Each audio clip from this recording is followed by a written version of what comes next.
Cantique numéro 140. 6, 48. Jésus mon sauveur, je t'aime, car tu m'as tout pardonné. Loin de toi j'étais perdu, je vivais dans un monde plein de haine.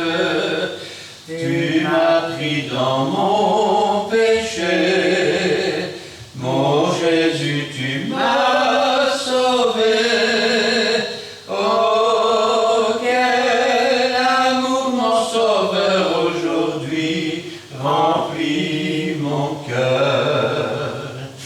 Jésus, mon sauveur, je t'aime, car tu m'as tout pardonné. Loin de toi j'étais perdu, je vivais dans un monde plein de haine. Tu m'as pris dans mon péché, mon Jésus, tu m'as sauvé. Oh, quel amour, mon sauveur, aujourd'hui remplit mon cœur. Amen. Amen. Amen. Bon, on va continuer avec le numéro 8.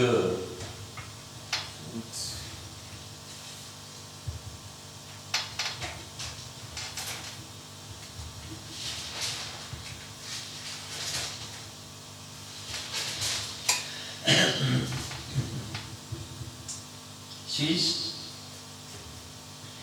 48. À lui seul, désormais, sa propre vie il donna pour moi, frappé pour mes péchés sur la croix. À lui seul, désormais, mon cœur et mon âme, Jésus les réclament. À lui seul. Amen. Amen. Et enfin le 258.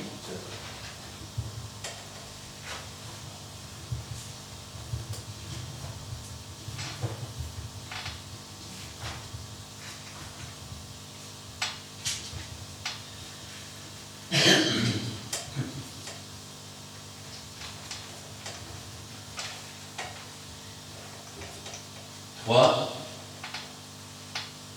4. Rendons grâce au Seigneur, rendons grâce pour son amour.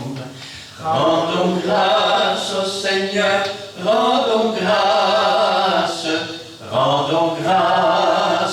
pour son amour. Dès le matin, les oiseaux chantent toutes les louanges de Dieu le Créateur. Et toi, mon ami, pourquoi ne chantes-tu pas l'amour de Jésus ton Sauveur? Rendons grâce au Seigneur, rendons grâce pour son amour. Rendons grâce au Seigneur, rendons grâce pour son amour. Dès le matin, les oiseaux chantent toutes les louanges de Dieu le Créateur. Et toi, mon ami, pourquoi ne chantes-tu pas l'amour de Jésus ton Sauveur? Amen. Amen. Cet après-midi, j'aimerais bien sûr prendre la parole de Dieu avec vous. Et j'aimerais la prendre dans le livre de la Genèse, chapitre 21. Nous lirons là à partir du verset 8 jusqu'à la fin du verset 21. Pendant que je cherche le passage, je tiens à souhaiter une bonne fête des mamans à toutes les mamans. Amen. Aujourd'hui, on va parler un petit peu des mamans, on va parler un petit peu du cœur des mamans, on va parler un petit peu du chagrin des mamans. Puis on va parler aussi des difficultés dans les couples, chez les enfants. Alors je vais demander à Edouard de remettre la parole du Seigneur entre ses mains et Gina nous fera la lecture. Dieu Tout-Puissant, nous te bénissons qui n'ont pas l'homme, je ne vois pas ses maléfiques, et la parole qui sort de la bouche de ton serviteur. Nous te bénissons, Père, ça c'est mon apprécié, béni pour nous écouter ta parole. Ouvre-nous les oreilles spirituelles, éternel Dieu. Nous comprendre les cités de l'éternel. Moïse a refusé la bénédiction sur la présence de Dieu. Nous aussi, Père, nous voulons que cette parole soit notre bénédiction, Père Seigneur. Bénis l'instrument qui t'a utilisé, bénis aussi sa famille. Que tu sois Père très saint, nous voulons attendre les oracles de l'Éternel à travers cet instrument qui t'a choisi ce soir. Gloire au Père, au Fils et au Saint-Esprit. Amen. Nous lisons la parole de Dieu dans le livre de la Genèse, chapitre 21, versets 8 à 21. L'enfant grandit et fut sevré, et Abraham fit un grand festin le jour où Isaac fut sevré. Sarah fit rire le fils d'Agar, l'Égyptienne, avait enfanté Abraham, et elle dit à Abraham, « Chasse cette servante et son fils, car le fils de cette servante n'héritera pas avec mon fils, avec Isaac. » Cette parole des plus forts aux yeux d'Abraham à cause de son fils. Mais Dieu dit à Abraham, « Que cela ne déplaise pas à tes yeux, à cause de l'enfant et de la servante. Accorde à Sarah tout ce qu'elle te demandera, car c'est Isaac que sortira une postérité qui te sera propre. Je ferai aussi une nation du fils de ta servante, car il est ta postérité. » Abraham se leva de bon matin, il prit du pain et une outre d'eau qu'il donna à Agar et plaça sur son épaule. Il lui remit aussi l'enfant et la renvoya. Elle s'en alla et s'égara dans le désert de Beer-Shéba. Quand l'eau de l'outre fut épuisée, elle laissa l'enfant sous un des arbrisseaux et alla s'asseoir vis-à-vis à une portée d'arc, car elle disait « Que je ne vois pas mourir mon enfant. » Elle s'assit donc vis-à-vis de lui et leva la voix et pleura. Dieu entendit la voix de l'enfant, et là l'ange de Dieu appela du ciel Agar et lui dit « Qu'as-tu, Agar? Ne crains point, car Dieu a entendu la voix de l'enfant dans le lieu où il est. Lève-toi, prends l'enfant, saisis-le de ta main, car je ferai de lui une grande nation. » Et Dieu lui ouvrit les yeux, et elle vit un puits d'eau, et elle alla remplir d'eau l'outre et donna à boire à l'enfant. Dieu fut avec l'enfant qui grandit, habita dans le désert et devint tireur d'arc. Il habita dans le désert de Paran, et sa mère lui prit une femme du pays d'Égypte. Amen. Amen.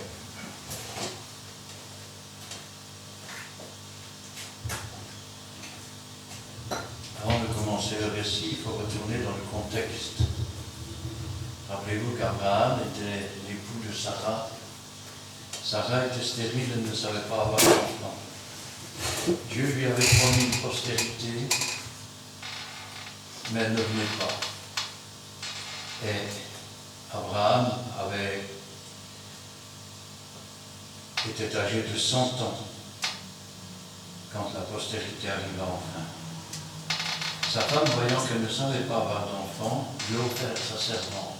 C'était une coutume, afin qu'elle portât un enfant de son mari et qu'elle puisse l'asseoir sur ses genoux. Mais voilà, entre-temps, Dieu a annoncé à Abraham que lorsqu'il le vit sous les tentes, que l'année suivante, Sarah aurait un fils. Et la promesse de Dieu s'est accomplie.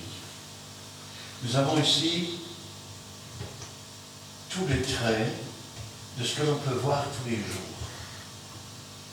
L'enfant grandit et fut sevré.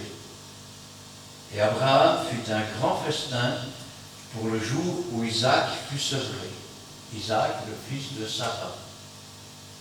La servante s'appelait Agar. Elle avait eu un fils qui s'appelait Ismaël et qui donc était premier-né de son mari. Sarah vit rire le fils d'Agar. Agar est égyptienne.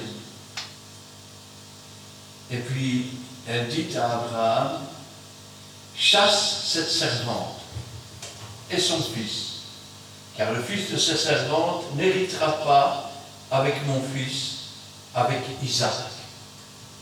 Je voudrais attirer l'attention sur une chose. Aujourd'hui,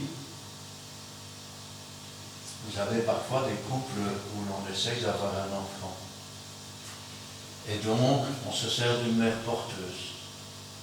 Un peu comme Agar. Sauf que là, c'était la servante qu'elle vivait avec et qu'il n'y avait pas d'insémination artificielle.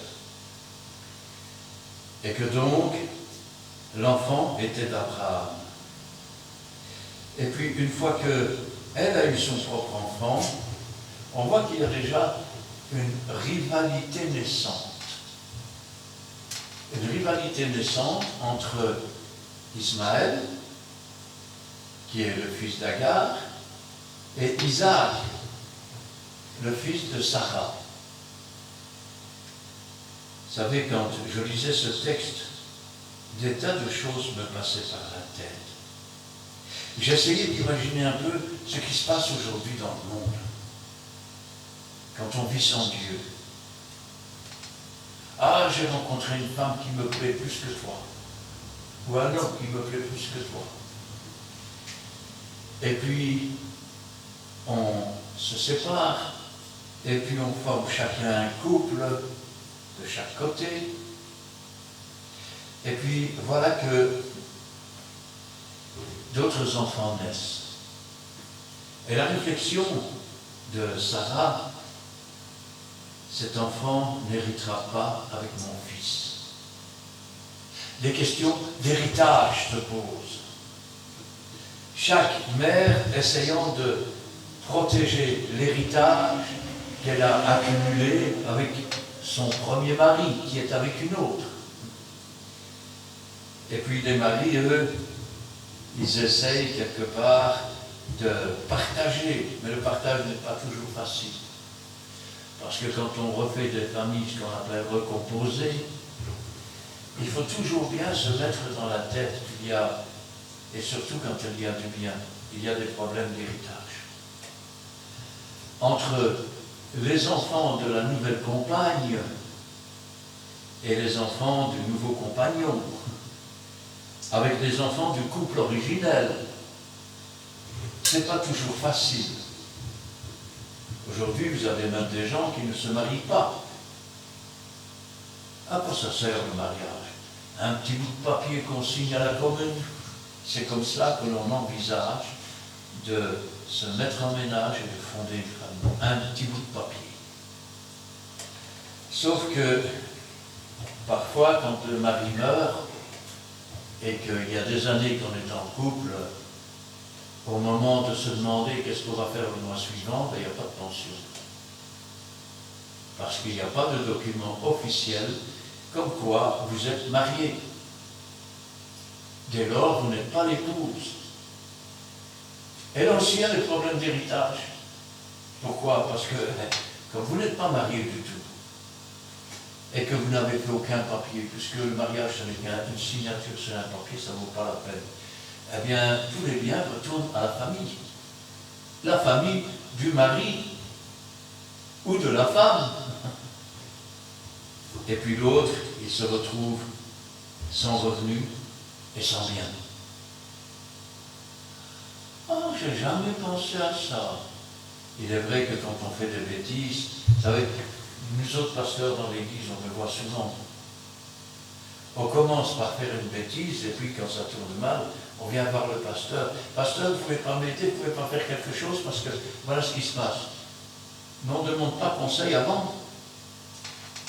On vient quand la catastrophe est tirée, ou quand le vin est tiré et qu'il faut le boire, et qu'il n'y a pas d'avance. Alors, Sarah fait une remarque. Cette servante et son fils, car le fils de cette servante n'héritera pas avec mon fils, avec Isaac. Vous savez, Sarah est une femme qui a toujours aimé son mari. D'ailleurs, la Bible nous dit que Sarah appelait son mari mon Seigneur. Elle était prête à tout faire pour lui. La preuve, c'est qu'elle lui a donné sa servante parce qu'elle ne savait pas avoir d'enfant. Pour qu'il puisse avoir une descendance et que ce manque de descendance qui était très important, surtout que Dieu lui avait dit qu'il aurait une postérité comme des grains de sable sur la plage, comme les étoiles dans le ciel, cette descendance lui manquait beaucoup. Et Sarah voulait que son mari soit comblé. Mais voilà, une fois que l'enfant a grandi, elle s'est aperçue qu'il commençait à se moquer de son fils unique. Et elle commence à penser. Elle se dit, s'il arrive quelque chose demain à mon mari, c'est cet enfant qui est né en dehors du mariage et qui est l'aîné qui va hériter. Vous savez, quand je pense à ça, je pense à toutes ces femmes qu'il faut plaindre quelque part, qui après 20 ou 30 ans de mariage se retrouvent veuves. Et au moment d'arriver chez le notaire, arrivent des enfants qu'on ne connaît même pas. Et qui revendiquent un héritage, se revendiquent d'être enfants du père décédé. On parle ici des choses du monde. La femme qui découvre qu'elle a été trompée, la femme qui découvre que son mari avait d'autres enfants, ou parfois une double vie avec deux familles. Bien sûr, quand on lit ce récit, on se dit, Seigneur, des choses pareilles sont-elles possibles? Elles sont là tous les jours. Cette parole des plus forts aux yeux d'Abraham, à cause de son fils. Eh oui, Abraham, mettez-vous à sa place, il ne savait pas du tout avoir d'enfant. Quand le premier enfant est né, pour lui, c'était le plus beau cadeau qu'il avait jamais eu, même si ce n'était pas l'enfant de Sarah. Et maintenant, sa femme lui dit, chasse cette servante, chasse l'enfant, je ne veux pas qu'il hérite avec mon fils. La haine a pris la place de l'amour. Mais pas la haine pour son mari, la haine pour cette rivale, pour cet enfant rival, qui menace l'héritage de l'enfant légitime. Vous savez, du temps des Romains, quand les Romains occupaient aussi la Palestine, quand ils occupaient Jérusalem, eh bien, il faut savoir qu'à Rome, il y avait ce qu'on appelle la polygamie. C'est-à-dire qu'il y avait un homme qui avait sa femme, il avait des enfants avec elle, et puis il y avait une femme sur le côté qui aussi avait des enfants. Et à l'époque, ce n'était pas une insulte, c'était simplement pour faire une référence au rang de l'enfant. Il y avait l'enfant légitime, et il y avait celui qui était né en dehors du mariage et qu'on appelait le bâtard. Plus tard, c'est devenu une insulte. Le bâtard n'avait pas le droit à l'héritage, contrairement à l'enfant légitime. Il est évident que toutes ces pratiques qui consistent, je vais dire, à la débauche quelque part, ça conduit à des situations qui sont parfois tragiques, à des querelles, à des disputes. a de la haine. Cette parole des plus forts aux yeux d'Abraham à cause de son fils. Mais Dieu dit à Abraham que cela ne déplaise pas à tes yeux à cause de l'enfant et de ta servante. Accorde à Sarah tout ce qu'elle te demandera, car c'est d'Isaac que sortira une postérité qui te sera propre. Dieu avait un plan. Et ce plan, c'est que Abraham, marié à Sarah, finisse par avoir un enfant. Que cet enfant devienne une nation. Que cette nation engendre un jour le Messie. Mais le doute a fait qu'une autre nation est née. Cette nation, c'est les descendants d'Ismaël.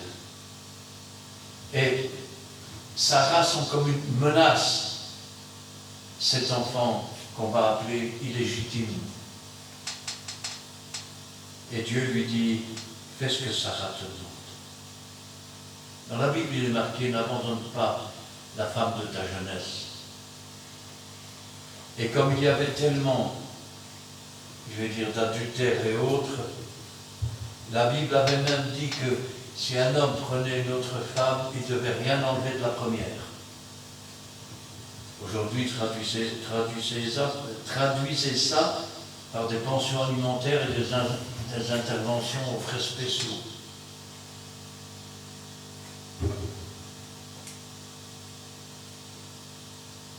Je ferai aussi une nation de ta servante, car il est ta postérité. Autrement dit, il va aussi devenir une nation. Ce ne sera pas la nation bénie qui va porter le Seigneur et les prophètes, mais ce seront quand même une nation, parce qu'il est le fils d'Abraham. Abraham se leva de bon matin, il prit du pain, une outre d'eau, et il donna à Agar, et plaça sur son épaule, et lui remit aussi l'enfant, et la renvoya.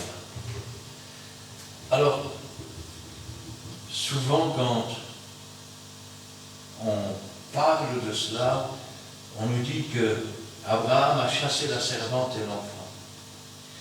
Mais en fait, c'est faux. L'enfant a continué à avoir des contacts avec son père. Tenez par exemple, peu de temps avant de mourir, c'est marqué aussi dans la Bible, Abraham a chassé les concubines.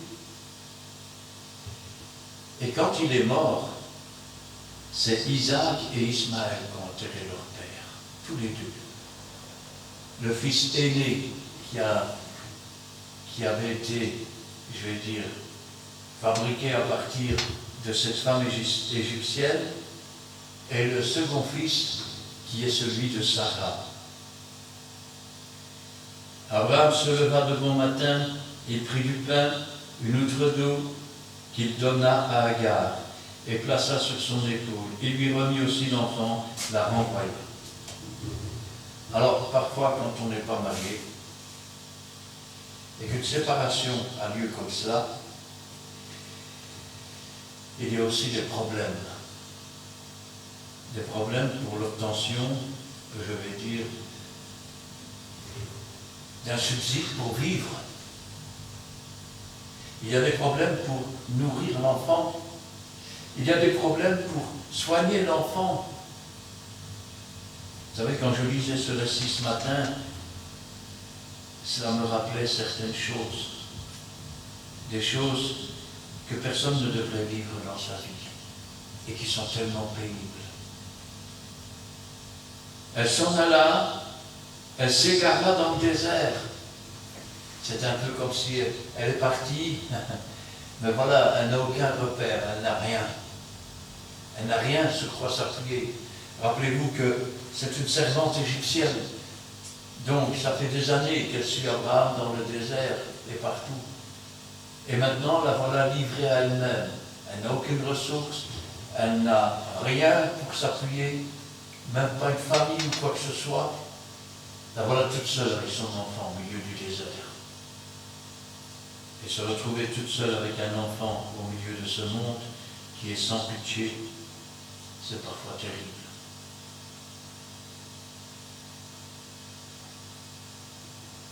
Elle s'en alla, s'égara dans le désert de Beersheba. Quand l'eau de l'outre fut épuisée, elle laissa l'enfant sous un arbrisseau. Et alla s'asseoir vis-à-vis à une portée d'arc, car elle disait que je ne vois pas mourir mon enfant. C'est la fête des mères aujourd'hui et je voudrais penser à tous les mamans qui parfois ont des enfants à l'hôpital, des enfants qui ont des maladies incurables.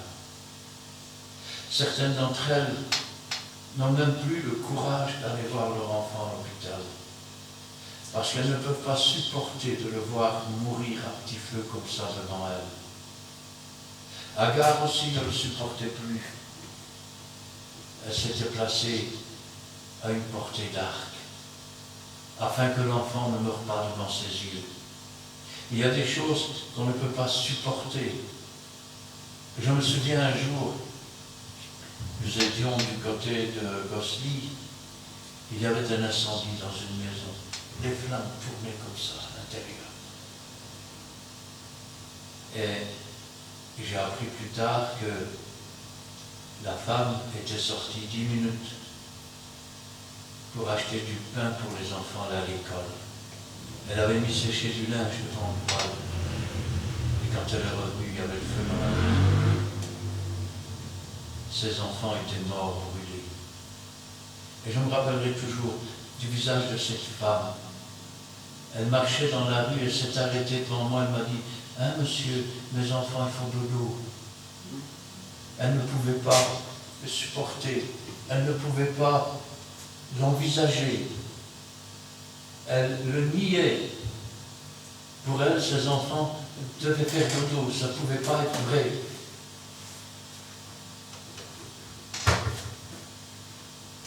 Et pour cette femme, elle s'était mise à l'écart. Elle ne pouvait pas supporter de voir son enfant mourir. Combien de femmes ont été critiquées? Comment? Ton enfant est en train de mourir, tu ne vas même pas à l'hôpital. Elle ne peut pas supporter. Elle ne peut pas le voir devant ses yeux. C'est trop.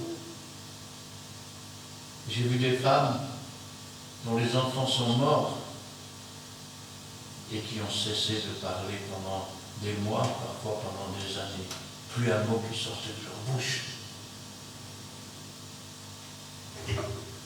Aujourd'hui, je veux prier pour toutes ces femmes qui sont dans la souffrance et qui sont pourtant dans l'indifférence du monde. Pour toutes ces femmes qui s'inquiètent pour l'héritage de leurs enfants.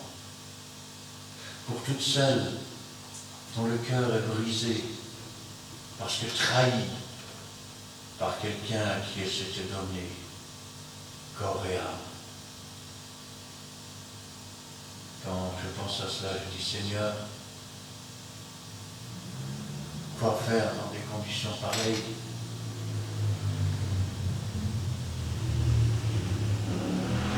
Elle s'assit donc vis-à-vis de lui, éleva la voix et pleura.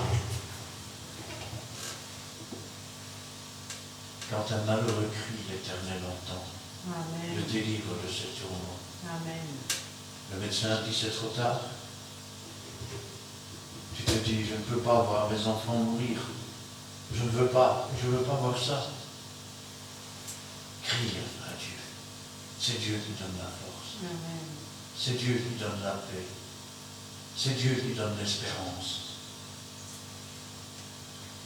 Dieu entendit la voix de l'enfant et l'ange de Dieu appela du ciel Agar et lui dit, qu'as-tu, Agar? Nous pourrions traduire autrement.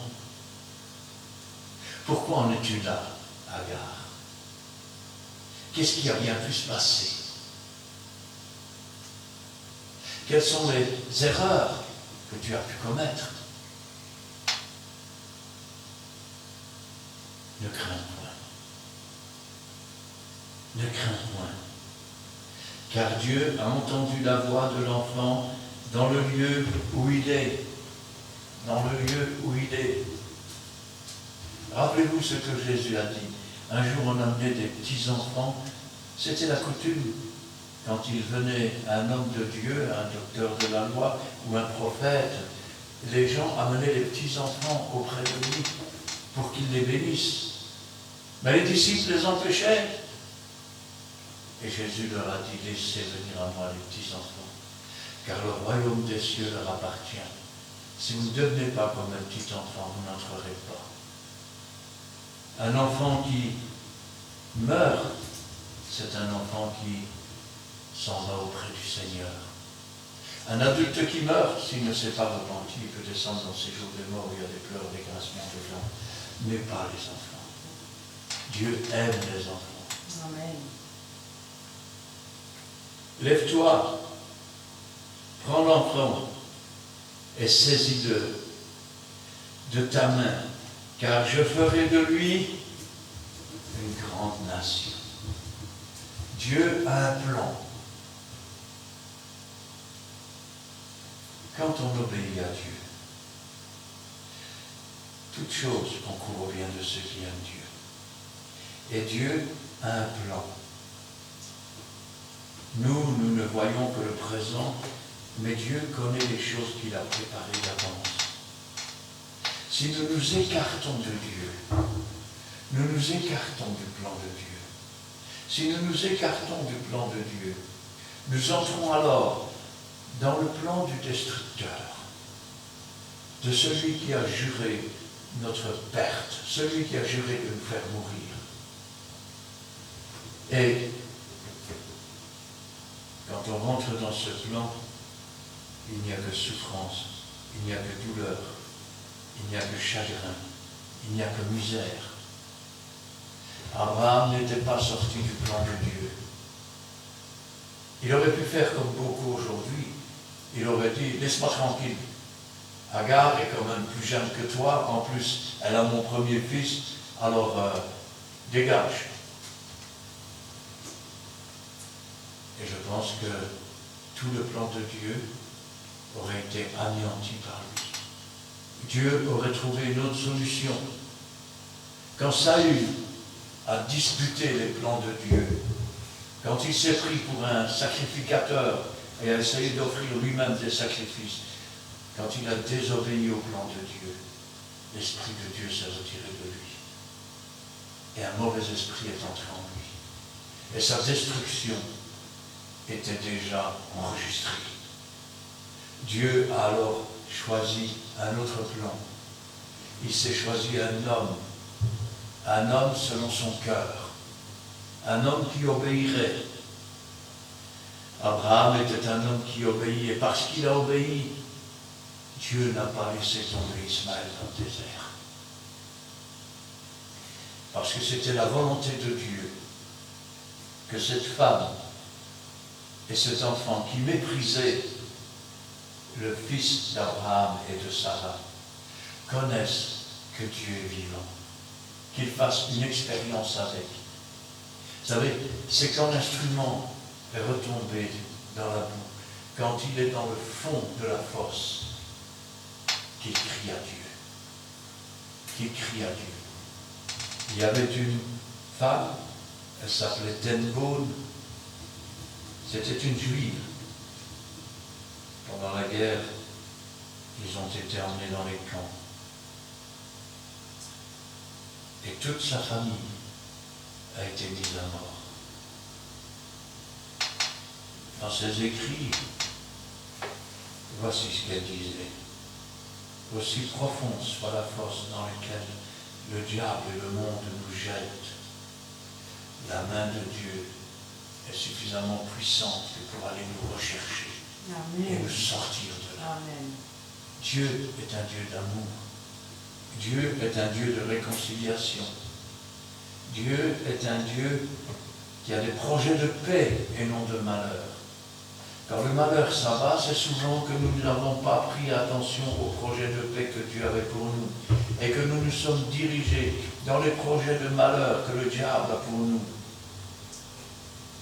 Et quand je pense à ça, je dis Seigneur, essayons de nous mettre une seconde à la place de cette femme.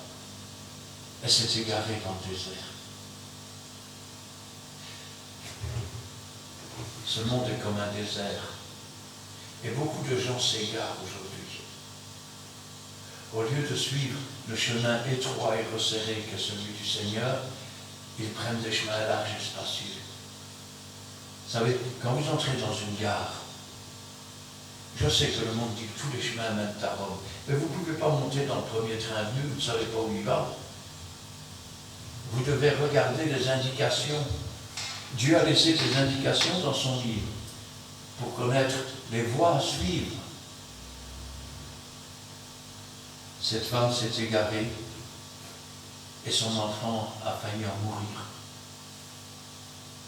Mais comme Abraham avait obéi dans les voies que Dieu lui avait tracées, Dieu a entendu la voix de l'enfant. Dieu a envoyé son ange. Et il a montré, il a ouvert les yeux de Sarah. Et voici, Dieu lui ouvrit les yeux. Rappelez-vous, les disciples d'Emmaüs, ils marchaient avec Jésus à côté d'eux. Jésus leur parlait de tous les prophètes, tout ce qui le concernait. Ils diront même eux-mêmes, notre cœur ne brûlait-il pas lorsqu'il nous parlait des Écritures? Pourtant, c'est quand il a rompu le pain que leurs yeux se sont ouverts. Ont-ils marché les yeux fermés? Sarah a-t-elle marché dans le désert les yeux fermés? Elle était perdue dans ce désert. Elle était sans Dieu, sans espérance, allant jusqu'à abandonner son enfant dans un coin pour ne pas le voir mourir. Mais Dieu est vivant. Amen. Et Dieu a parlé. Et dans sa détresse, elle a crié à Dieu. Et Dieu lui a ouvert les yeux. Laisse le Seigneur ouvrir tes yeux. Sors de ta détresse. Invoque-le dans ta détresse. Et quand il t'aura ouvert les yeux, alors tu verras qu'il y a une source qui jaillit du ciel. Celui qui vit et croit en moi, des torrents d'eau vive couleront de son sein, comme dit l'Écriture. Il parlait de l'Esprit que devaient recevoir ceux qui croiraient en lui. Cette femme a élevé la voix vers Dieu, et Dieu a entendu quand le malheureux crie. Il l'a délivré de ses tourments, il lui a ouvert les yeux, il lui a montré cette source. Elle a rempli d'eau, elle l'a porté à l'enfant. Si vous saviez combien de femmes aujourd'hui sont encore aveuglées, sont encore dans les ténèbres. Elles marchent les yeux ouverts, oui, mais elles sont perdues dans ce monde qui ne fait pas de cadeaux. Elles doivent se battre tous les jours pour vivre ou pour manger. Elles sont toujours au seuil de la pauvreté. Elles doivent regarder les autres femmes qui sont mariées, qui ont une belle situation, et elles doivent les regarder offrir des choses à leurs enfants. Et elles doivent dire, moi je ne sais pas les offrir à mes enfants. Moi je n'en ai pas les moyens. Au moment de Noël, il y a plus de suicides dans le monde qu'il n'y en a dans n'importe quel autre moment. Pourquoi? Parce que les lumières, parce que les cadeaux offerts renforcent encore la sensation de pauvreté de tous ceux qui ne peuvent pas se offrir. Aujourd'hui, c'est la fête des mères et je voulais vous offrir un cadeau. C'est un cadeau précieux. C'est la parole de Dieu. Amen. C'est le cadeau qui fait passer de la mort à la vie. C'est le cadeau qui fait passer du péché à la sainteté. C'est le cadeau qui fait passer du désespoir à l'espoir. De la déchéance à la foi. C'est le cadeau qui donne la vie éternelle, qui donne une espérance, une joie, une paix qui surpasse toute intelligence. Car dites-vous toujours bien que mieux vaut une tartine de pain sec avec la paix qu'un gros beefsteak avec la guerre. Adam et Ève ont découvert qu'ils étaient nus parce qu'ils étaient dans le péché. Mais avant de pécher, ils étaient heureux. Et aujourd'hui, Dieu veut effacer le péché afin que ce qui te semble être une pauvreté, ce qui te semble être une déchéance, soit en fait une richesse. Rappelez-vous ce que disait le psalmiste. Il disait, Seigneur, que je ne devienne jamais riche au point de t'oublier et que je ne sois jamais pauvre au point de devenir malhonnête. Donne-nous notre pain quotidien.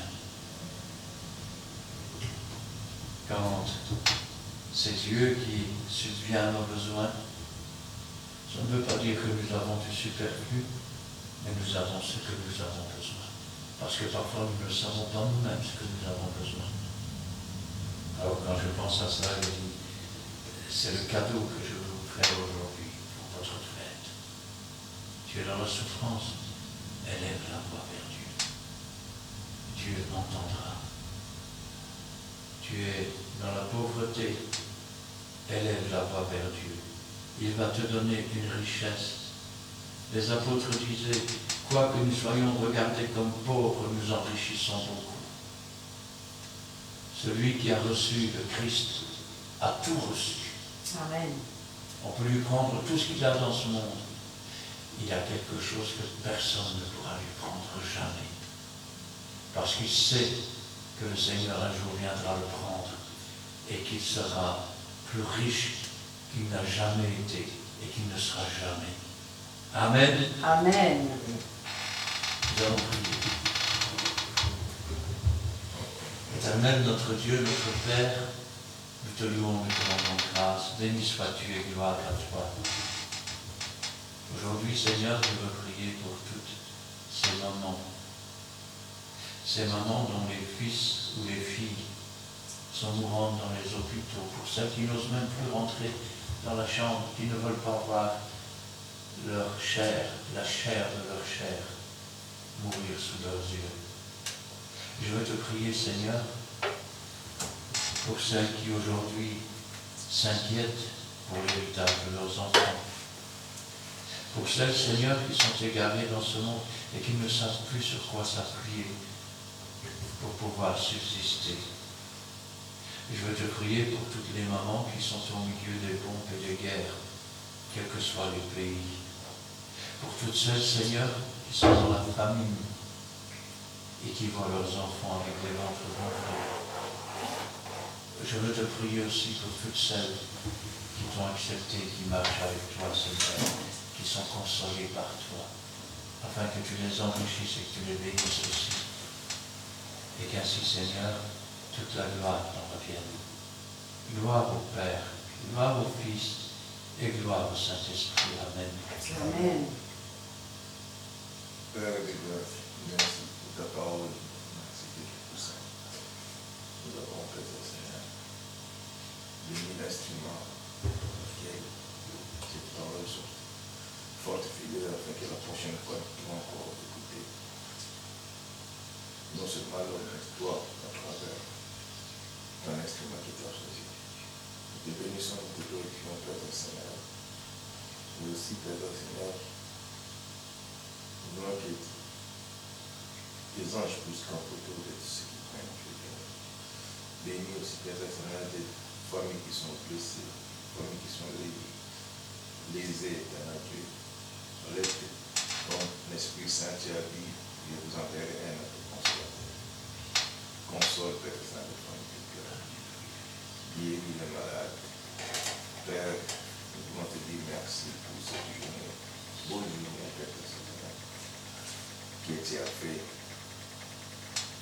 que nous puissions encore être autour de ta parole. Nous te bénissons, nous te glorifions parce que tu as planifié aussi notre chemin de retour.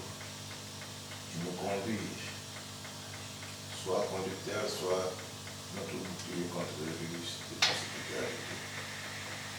Assistez-nous pour entrer cette prière par le nom précieux dans le Seigneur Christ. Amen. Amen. Merci Seigneur pour cet instant béni passé à ta présence, ta parole d'aujourd'hui, parole qui est vraie, qui est immense sur notre sentier, et tu nous rappelles que ce que tu as fait jadis pour Abraham, pour Sarah, pour Agar, est vrai, car tes promesses sont oui et amen. Et nous le voyons, Seigneur, car tu es intervenu pour Sarah, pour Isaac, pour Agar, pour Ismaël, parce qu'Abraham était fidèle envers toi. Donne-nous aussi d'être fidèle envers toi, comme toi-même tu es fidèle envers nous.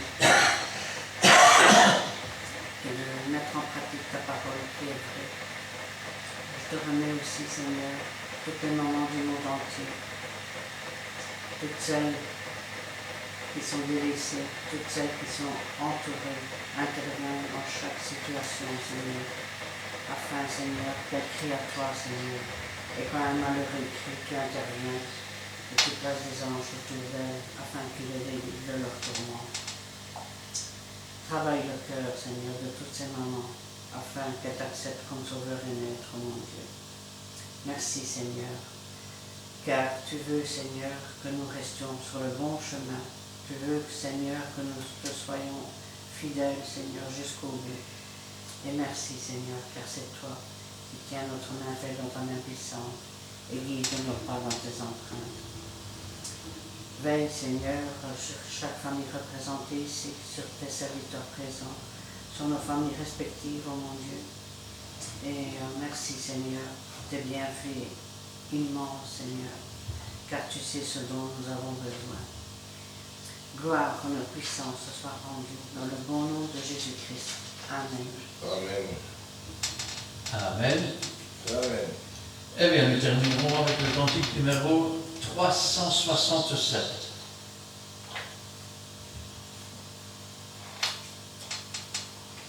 Cantique numéro 367.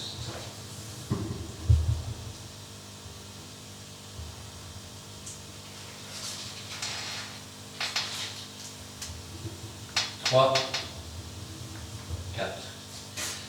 Fais de moi un instrument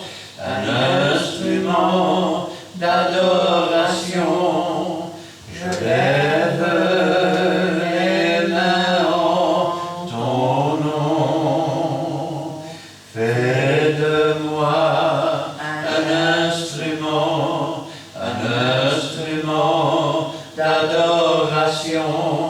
Je lève mes mains en ton nom. Fais de nous une symphonie d'adoration. Nous levons nos mains en ton nom. Fais de nous une symphonie d'adoration. Nous levons les mains en ton nom. Je te chanterai toujours un chant d'amour, d'adoration. Je lève mes mains en ton nom. Je te chanterai toujours un chant d'amour, d'adoration. Je lève mes mains en ton nom. Amen. Amen. Que l'Éternel te bénisse et qu'il te garde. Que l'Éternel fasse luire sa face sur toi et qu'il t'accorde sa grâce. Que l'Éternel tourne sa face vers toi et qu'il te donne la paix. Amen. Et Amen. et Amen.